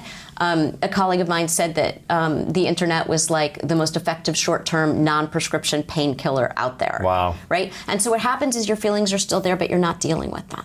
What happens when we never deal with our emotions or feelings? Well, you first of all get sick. And Physically sick, emotionally sick, mentally. Everything, right? So we have, just like we have a physical immune system, we have a psychological immune system. And we have to take care of our psychological immune system. So it's just like, you know, what do you do to keep healthy with your body? Like, you're going to eat right, you're going to exercise, you know, you're going to do all the things that you want to do to take care of yourself. You're going to get enough sleep. Those things also help your psychological immune system. They're not totally separate. The mind-body connection is profound. But at the same time, you know, are you going to be around people who don't nourish you? That's going to hurt your psychological immune system. That's going to make you sick. Are you going to stuff down your feelings? That's going to make you sick. And so how do we take care of ourselves? And part of it is, instead of trying to numb out your feelings, because numbness isn't the absence of feelings. Numbness is a state of being overwhelmed by too many feelings. Wow. And then not only do you not experience the feelings that you don't want to experience, but you don't experience the other feelings. You mute one feeling, you mute the others. You mute the pain, you mute the joy. So you're living in this state where you don't actually get to feel the range of feelings that make us human. What is that state called? I would say, sick. I was going to say dead. I mean, I feel like you can be alive, but not living. And that's what happens to people, is that they're alive, they're going through the motions, they wake up every day, but they're not really living their lives. What's an assessment we could take for ourselves, if someone's listening or watching, to ask themselves how alive or how dead they are, and if the people in their life closest are actually good for them or are hurting their psychological states? Right. Is there a questionnaire we could take, like just off the cuff? Is there an assessment? Is there a few things we could ask ourselves? Yeah, I mean, I think that it has to do with a sense of vitality, right? Which, of course, like vitality, the word like life is right in there. When you wake up in the morning, are you excited about what you're doing? Is there meaning in what you're doing? Do you feel connected to how you're spending your days? Because at the end of your life, are you going to look back and say, what did I do that was meaningful? You know, in maybe you should talk to someone. In my book, there's a woman that I treat. She's this young woman who goes on her honeymoon. She's newly married. She comes back, and she has cancer. And she says to me at one point, she says, why do we need a terminal diagnosis? Yeah. To have a wake-up call. Right, why do we need a terminal diagnosis to live our lives with intention? Why do we need that to really pay attention? And I think that if we can keep the awareness of death sitting on one shoulder, and I don't mean in a morbid way or in a creepy way, it's not depressing. It's actually, again, going back to vitality, it helps us feel alive, because life has 100% mortality rate, and that's not for other people. We like to believe that, right? And so the thing is that if we know that we have a limited time here, I think we would pay more attention to what we're actually doing every day. Why is it so hard for people to pay attention? Fear. But they're like, they feel like they're stuck sometimes for years, right? It's like I stay stuck in a relationship I know it's not right for me for years. I stay in a depressed state for years. I stay in a job that I hate for years. It's all based on fear. Well, I think it is fear. I think it's fear of uncertainty. This is going to sound strange, but change is really hard because we cling to something that's familiar to us. So even though we may know, oh, this would help me, this would be a good change for me, we don't do it because it's unfamiliar. And so if you grew up with a lot of chaos, if you grew up feeling sad all the time or anxious all the time, that feels like home to you, even if it's unpleasant or even miserable. And so you'll keep finding chaotic environments. You keep recreating it. Yeah. And so it was funny because my own therapist gave me this great analogy. He said to me, you remind me of this cartoon, and it's of a prisoner shaking the bars, desperately trying to get out. But on the right and the left, it's open, right? No bars. So basically, the prisoner is not in jail. And that's what so many of us are like. We feel like we're trapped. We're not in jail. We can change. We can just walk around the bars. But why don't we? Because with freedom, the freedom to walk around the bars, comes responsibility. And if we're responsible for our own lives, that scares us. We feel like, oh, I don't know if I can do that. I don't know if I'm competent enough to do that. Or now I'm to blame if things don't go right. I can't blame it on everything else. Is this one of the reasons why inmates after a long time of being in prison who get out go back into prison because they feel like they need to be back in that environment? Or are there other reasons maybe? I think there are other reasons. I think we don't give people the support when they come out. The mental health issues that they needed to be treated for were never, they never got that support. And then they come out and they're back in the same situation where they don't have that community support. Why is it so hard for us to take responsibility for our own happiness? I think that if you grew up in a household where you were seen and heard and understood, those are the people who do take responsibility for their own happiness. I think for people who felt like they were ripped off in their childhoods, there's a part of them that's still in a fight. There's a part of them that still wants that redo. And so it's kind of like they're not aware of this, but what they're saying is basically, I will not change mom and dad until you give me the things that I did not get in childhood. So they'll go find a partner that emulates their environment from mom and dad and try to change them so they... Well, right. This is the irony of relationship, right? For those people who have not sort of worked through it. This is so common. And I think all of us have this piece in us, right? Because nobody had a perfect childhood. So what happens is people say, okay, when I'm an adult, I'm going to pick a partner who really makes me feel nourished, who really gives me all those things that I did not get growing up. But what they don't realize is unconsciously they have this radar for the people who look very different from their parents on the surface. But then once they get into that relationship, it's kind of like, uh-oh, this feels familiar. Right? And so what they did was their unconscious said when they were picking their partner, hey, you look familiar, come closer. Even though unconsciously they thought, oh, you're totally different from my parents, this is gonna work out great. But no, they have radar for that if they haven't worked out the stuff that's sort of their unfinished business. There's this saying, we marry our unfinished business. Ooh. We actually do marry our unfinished business. So that is why it is so important as an adult to take responsibility and say, you know what? I am going to have to grieve this loss of what I didn't get, and I'm going to have to work through this and assess where I am as an adult so that I pick people and surround myself with people who are healthy for me. What if you've chosen someone that you love deeply, but it's unconsciously your unfinished business? Is that the wrong person for you once you realize, oh, they're never going to change? Or is that a point for us to reflect back and say, actually, I need to heal the past, accept this person for who they are, and be willing to flow within this relationship? Well, what happens is, so you married your unfinished business, but so did they. And so if you can both recognize that, if you realize, hey, wait, we have a lot of conflict in our relationship, or we're really avoidant in our relationship, or we don't feel connected in the way we want to feel connected, that's a great opportunity for both of you to work out your unfinished business. To heal together. To heal together, right. And so that relationship could thrive if you both are willing to look in the mirror at yourselves and do the work. Yes, that could be a really beautiful relationship. And it could be very healing for both of you, in fact. It could potentially be the strongest bond ever if you both were able to go through that. Yeah. But if you're unwilling to go through that, then what? You're going to be in both people pain? Well, both people have to be willing. I mean, that's the thing. So it's like you may wake up one day and say, oh, wait a minute, I have all this unfinished business. And then your partner says, yeah, it's all you. You're the problem in the relationship. It's kind of like in couples therapy so often I'll see something like someone will say like, you never listen to me. And I will say, how well do you listen to them? Right. Right? It's always like... If you're just yelling at someone all day, are they going to want to listen to you? Right. So, there's this dance that we do in relationship. And what happens is people are doing these dance steps.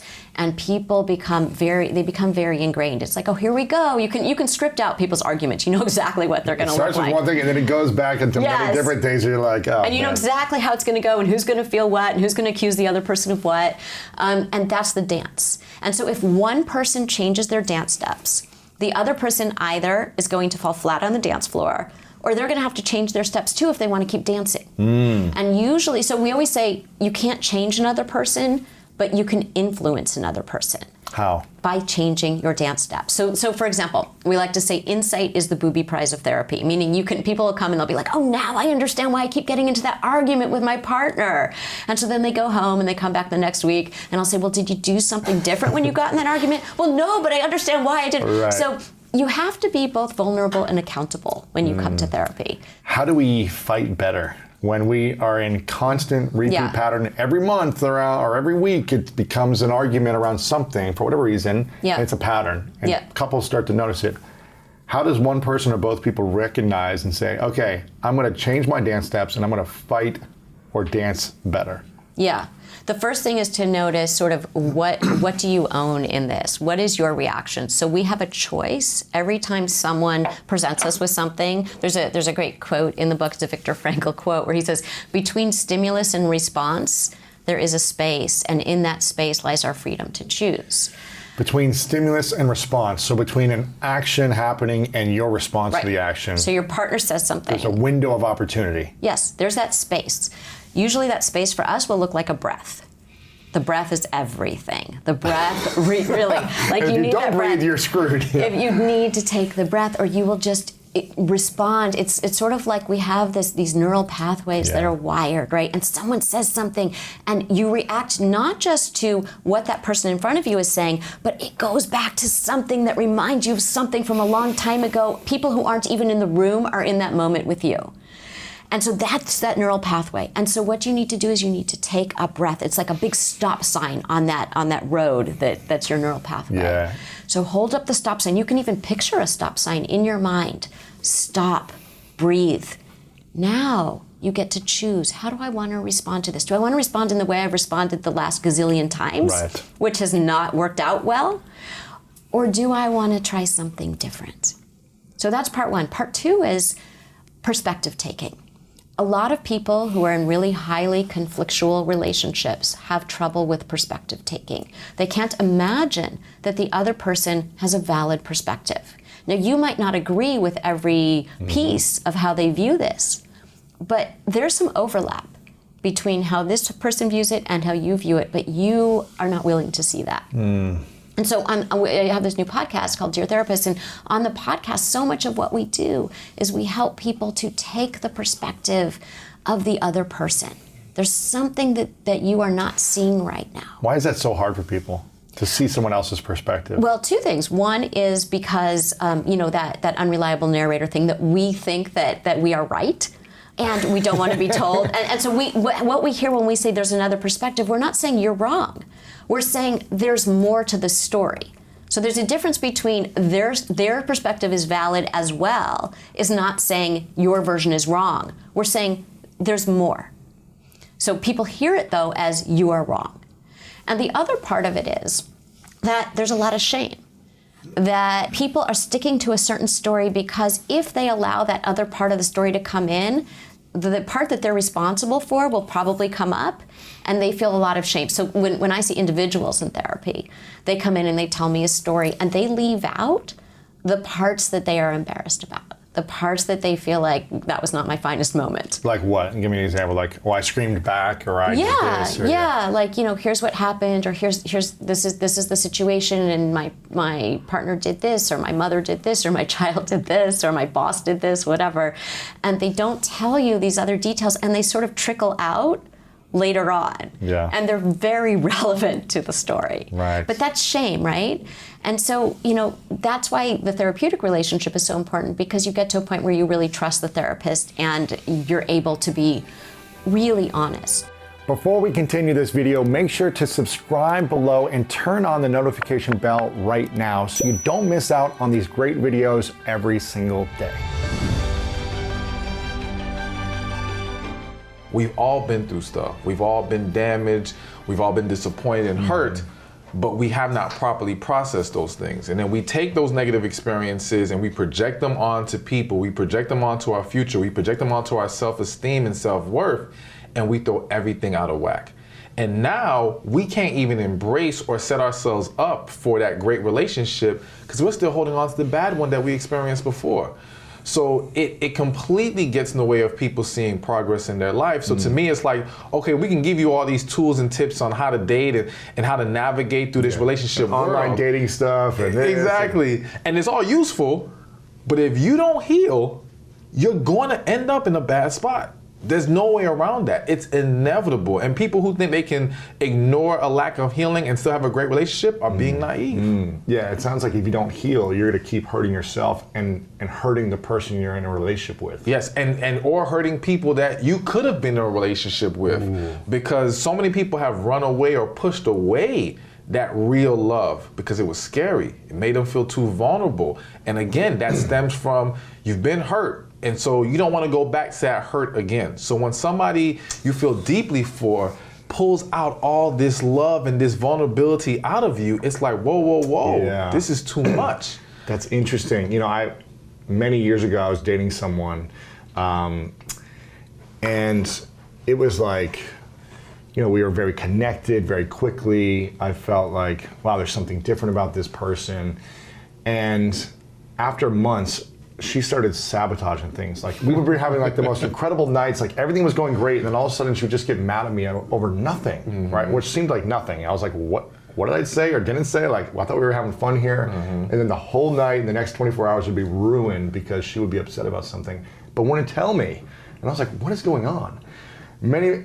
She was not the right fit for me in the long run, and we broke up eventually. But at one point, she said to me, she goes, I didn't think I'd find you. Like, I didn't think I'd find you now at this age of my life. I thought I'd find you like in my 30s. She was like in her young 20s, right? She's like, I thought I'd like have my fun in my 20s, and then the version of you, the idea of you would come at like 30 or something when she was ready. And she was holding on to so much baggage and like hurt from previous relationships, but she wasn't healing from it at the time. Exactly. She was just kind of like sabotaging and like pushing away like the vulnerability that we were creating. Like we were having so much connection and vulnerability, but she was just like, I'm scared, you know? Exactly. It's crazy. Because she lost emotional control with you, and that's a scary place to be in. And so the only thing she can do at that point is look for something to be wrong to validate walking away. Because if she can't find something wrong, how can she say, I can't do this, I don't want to be here anymore?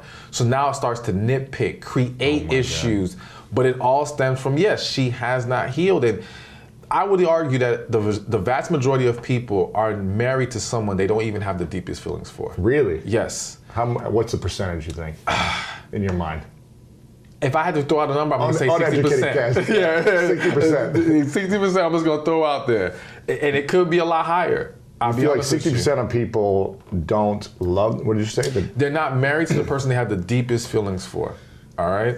The person they have the deepest feelings for, that situation somehow went left, people run. Like in your situation, in her mind, you were too good to be true. Yeah. This was not real. Yeah. And she could not believe that she was experiencing this at this time of her life. And to be honest with you, she wouldn't have been ready at 30 either. Right. Because at 30, she still wouldn't have healed. You would have came along and she'd been like, what is going on here? Yeah. And so it's a very common thing. Really? It happens a lot more than people think. Like I'm willing to bet there are men who are going to hear this and they're going to say, oh my gosh, that happened to me. Wow. All right. And people don't hear about it as much because now when that woman tells her story to someone else, she doesn't say, oh, he was too good, I was scared, I ran away. He did this and he had this fault and I had this red flag and all these challenges came up and he looked at me, I don't know, something. Exactly. Because again, she has to validate her decision and she has to make herself feel more comfortable about the fact that she ran away from you. Wow. But I'm gonna tell you right now, it's gonna hit her.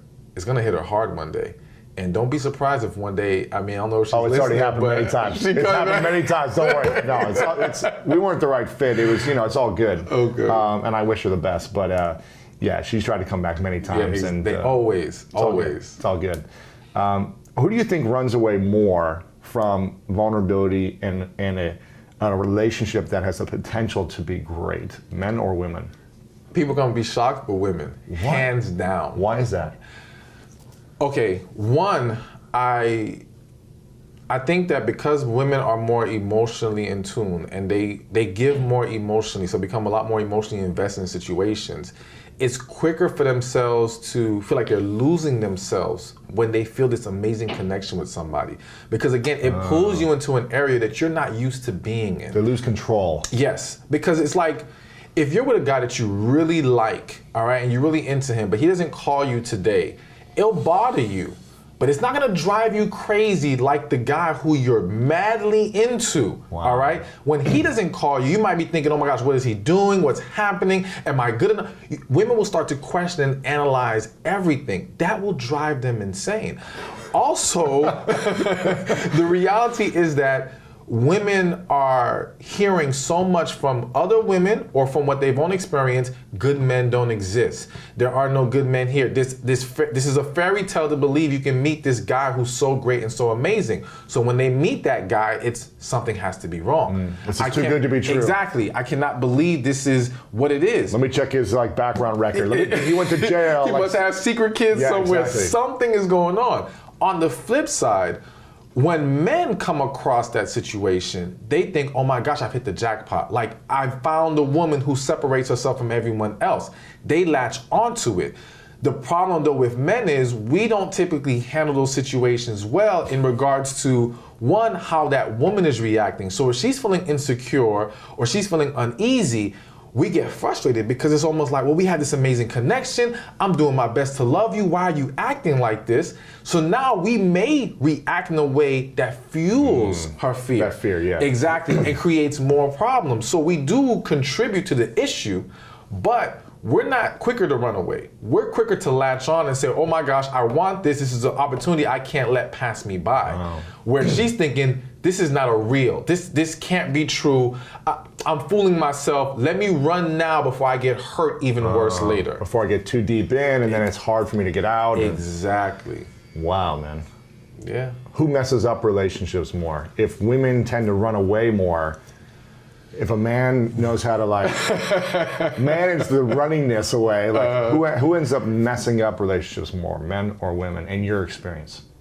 That one's hard to say. I'm gonna lean towards men, and only because I feel like men aren't as in tune into what we're doing wrong in the moment.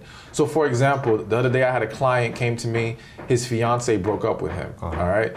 And he had said that back in earlier this year, they had this argument, and it was over the fact that there weren't towels prepared for her when they were staying at some family's house. Now, she's saying to him in this argument, you don't appreciate me, you don't make me a priority, essentially. And he's saying, why are we arguing about a towel? Right. And I had to explain to him, like, listen, it's not about the towel. Listen to her words. She said, you never appreciate me. Let's explore that.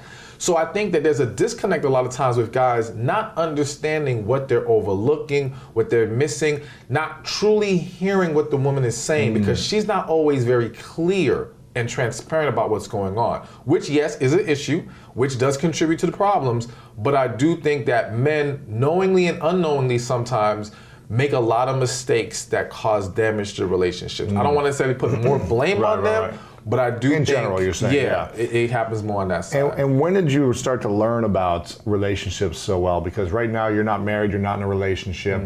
So what gives you this experience of relationship expertise and understanding? So it's a combination of things. One, it was ever since I was a kid, people came to me and told me their life story. Really? Yes. I remember being 13, I met a woman for the first time at a party. At the party, she's telling me how she's been raped, how all these horrific things have happened to her that she's never told anyone else. And I could see this was a one-time thing, but this was a reoccurring theme.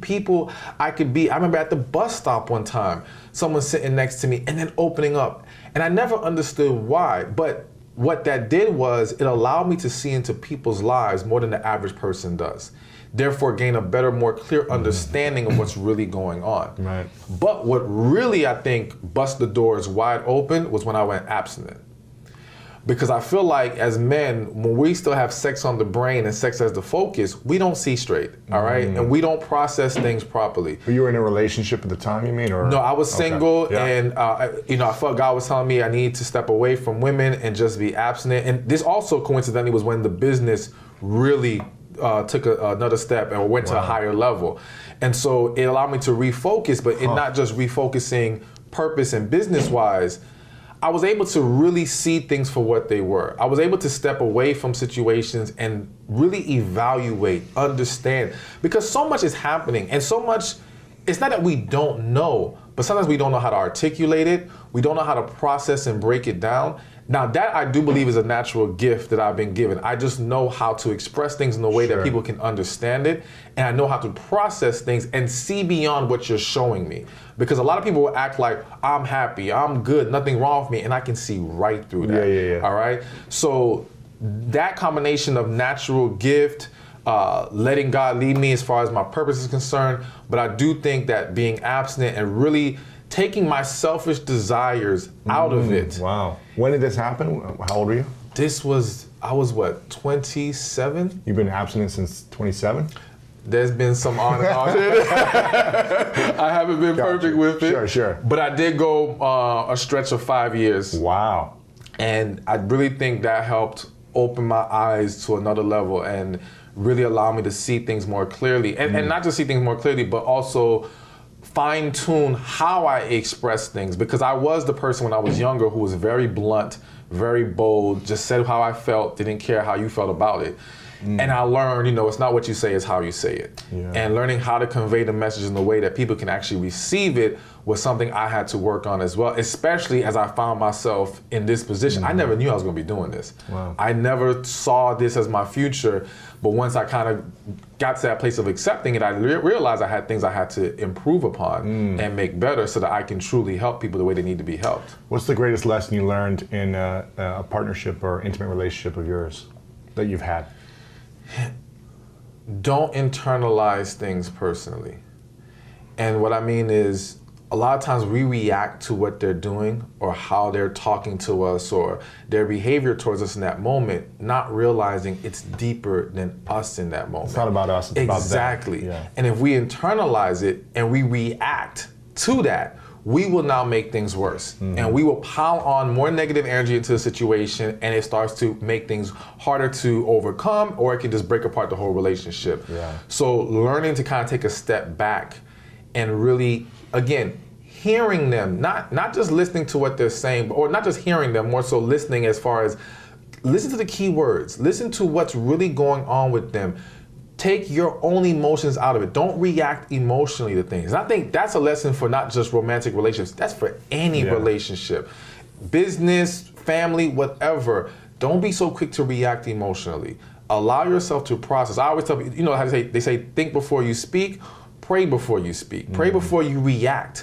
Allow yourself to just calm your spirit, listen, process, then speak. Because too many times that emotional reaction, it's just adding more fire to the flame. What should be the key things people are looking for in any partner to thrive and maintain a relationship long term in today's society? The first thing that came to mind is connection. All right. I am a firm believer that you can't have an amazing relationship, at least long term, without connection. A lot of people get by on that initial hype. All right, that initial excitement. Oh, they're so wonderful. Their resume is so great, blah, blah, blah. Okay, that's cool, but that's not going to sustain you. Is there something deeper there? Can you two truly be each other, be yourselves with each other? Open up, share your inner thoughts, be emotionally naked with this person.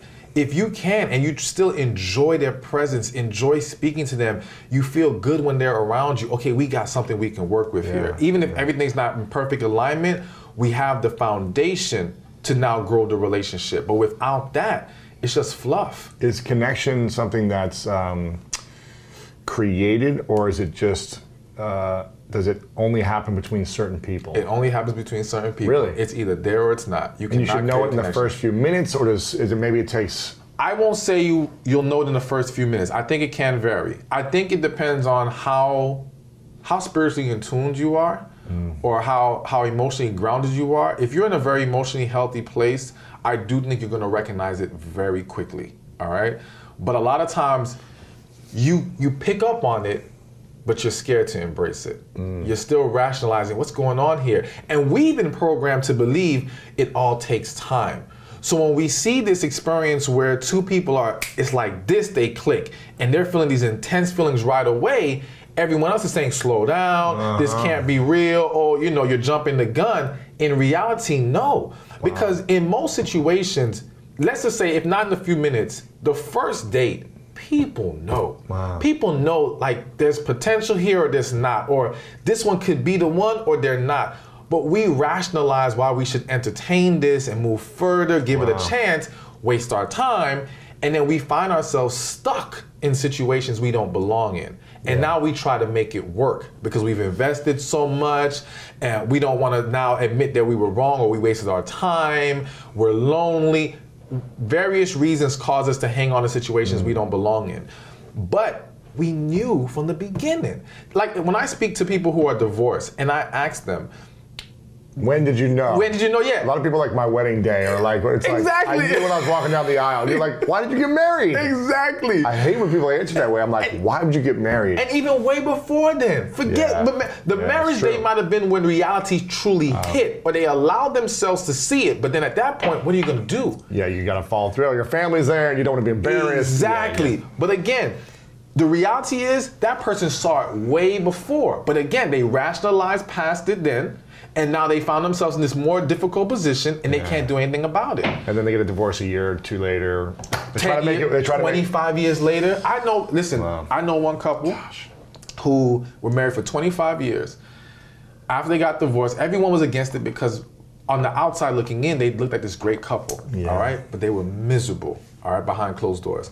Well, the wife let me read a letter that the husband wrote her before they got married. No way. I read this letter, and the first thing I say is, why did you ever get married? It was clear as day in this letter that you guys should not have taken that step. What did it say generally? It was just in general calling out all these different issues and problems. It was a clear disconnect between the two.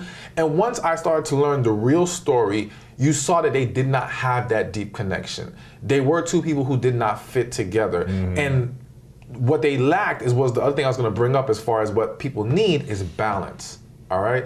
I think too many times we're fixated on equality and not enough on balance. What's the difference? The difference is this. Equality is almost like, all right, LeBron and Dwayne Wade join together. They both are alpha males of their team. They're both superstars. They both can shoot. There's some level of equality there. But you know what? They could not win a championship until one decided who's going to be the main person here. It wasn't about equality, it was about balance. It was about complementing each other, learning how to work together. D Wade or the rest of the team being able to do the things that LeBron can't do everything on his team. He needs the right players around him. So it's the same thing in relationships. It's not about they have to be able to do everything we do. We got to be able to do everything they do. It's about, can we complement each other? Can we balance each other? Can I fit in? Or can I have the strengths where you have the weaknesses, all right? And in a way that doesn't conflict. And I believe the conflict part is when you don't have a connection, they will conflict. When there is a connection, that's when you're gonna find balance. Because now when there's a connection, we embrace our differences. You can communicate better. You can say, this is what you're really good at. Why don't you do more of these things and let me do these things? Exactly. And we can find a way to make it a whole unit. Wow. That's how we create amazing relationships. Balance to me is the greatest key. Balance and connection, you have those two things, you win. Wow. You know, and if you look at most failed relationships, they lack those two things. Two things, connection and balance. There might be some forced connection, or they've lost the connection because it wasn't really they never had the connection. It was never true. It was like the hype of the connection. It exactly. Was like the sexual connection, or the resume of this person, or the idea of this person. Well, it was more so chemistry. Like chemistry is not connection. All right, chemistry can be created. All right, and again, so using the whole basketball analogy, a team comes together, you can build chemistry. We can learn how to work together. We can learn how to coexist, so to speak. But that doesn't mean we really like each other at its core, all right? Yeah. There's the difference. So you can have a team where the players learn to play together, but they still hate each other, all right? So they had chemistry. But no connection. But not connection. Exactly. When you have connection in a relationship, that is way more important than chemistry, because the connection will bring the chemistry. We don't got to worry about the chemistry part. When two people have a connection, they learn. It's exactly. And it's a rare thing. Again, we don't experience that with everybody. It's something that happens. It's rare to find someone who can say they've had that deep, genuine connection more than 2 times in their life, if even twice. all right, it's usually once. I'm going to pretend that I'm fearfully and wonderfully made, and I'm going to make decisions from this heart posture. I'm going to pretend that I am not random and my life has purpose, and I'm going to see how I show up in the world as a result of that. And I started loving the person who I was becoming when I believed that I was more than what just happened to me.